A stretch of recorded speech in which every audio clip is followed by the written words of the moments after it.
Studio photography, like any other type of photography, requires a creative eye to be able to create an entire scene from nothing.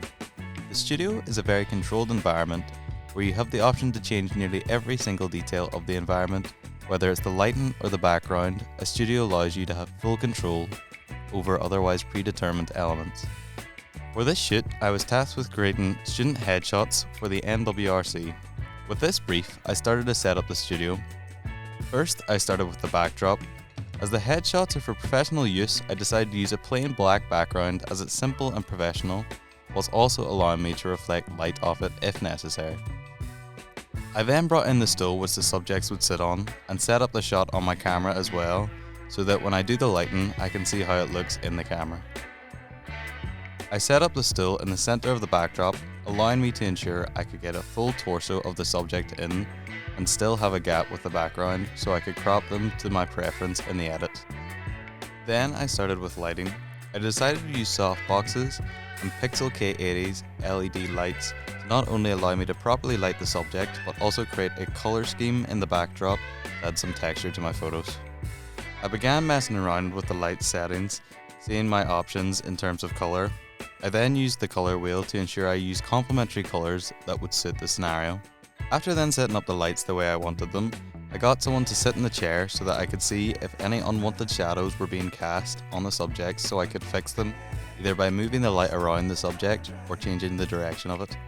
When doing this, I realized one of the softboxes was casting too much light on one side of the subject's face, making the other side appear to have a shadow over it. To resolve this, I tried lowering the intensity, which didn't work as well as I had hoped, so instead I bounced the light from the softbox off the roof and down onto the subject, which created a more natural light and removed the shadow issue. Now I had the studio set up the way I wanted it, it was time for me to adjust my camera settings. I started by changing my shutter speed. As my camera was on a tripod, I didn't need it to be too high, but still high enough to not allow too much lighting. I didn't need to worry about camera shake as I was using my phone as a remote switch for the camera. Then I adjusted my aperture. I wanted a wide aperture to ensure the photo is only focused on the subject to avoid any distractions in the photo. Finally, I adjusted my ISO. I adjusted it to ensure the photo was slightly underexposed as I was shooting in RAW, and later in the edit I wanted to ensure that the subject was bright without the background being blown out. Now that I had the studio and the camera set up, I started to shoot. For this, I had my lens at 70mm to get the depth of perception that I was trying to achieve. When taking photos of any subject, it is important that they feel comfortable, so talking to them and giving them a compliment is a good way to help relax the subject and can help them forget the camera is there for a moment. When the subject is ready, I proceeded to take 3 photos, 2 serious ones and 1 funny one, again to make the subject feel more comfortable. After all the images were taken, all that was left to do was edit.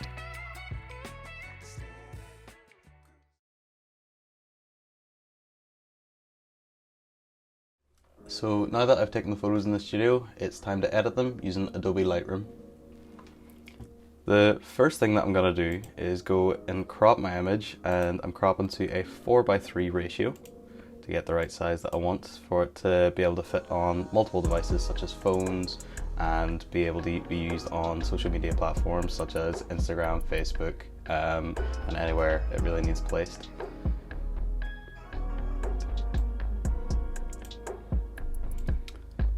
So because it's just a headshot, we can crop out part of the torso, but we still want a little bit of gap either side of the shoulders, and we'll frame up the head in the center of the frame. Once that's done, just hit enter.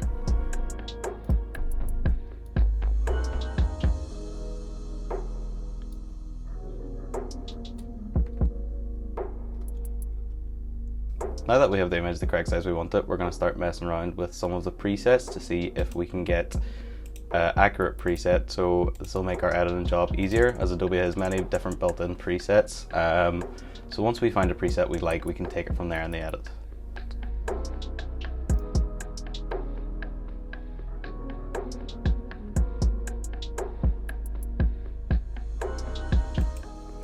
So with this preset, it adds a bit of a matte filter on it, but it's still showing the colors that we want, and it's a good baseline for where we're going to start.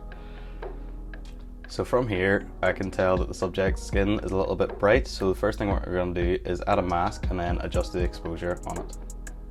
So we're going to use Adobe's auto masking tool to get a mask around the subject. Now that it's all highlighted red, we can change the effect into exposure, and we can start moving the exposure up and down to get the desired effect. Whilst we're doing this, I'll also adjust some specific details such as highlights, shadows, and the texture to get the desired effect.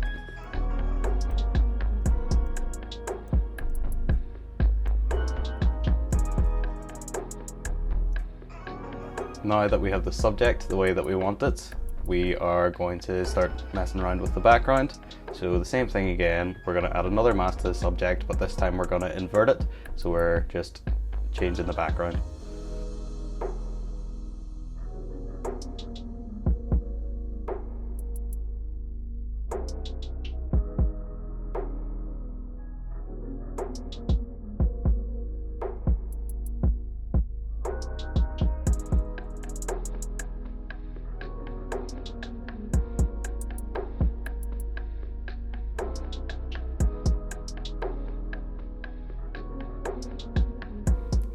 And now that we have the image to the desired effect that we want, we can go ahead and export it.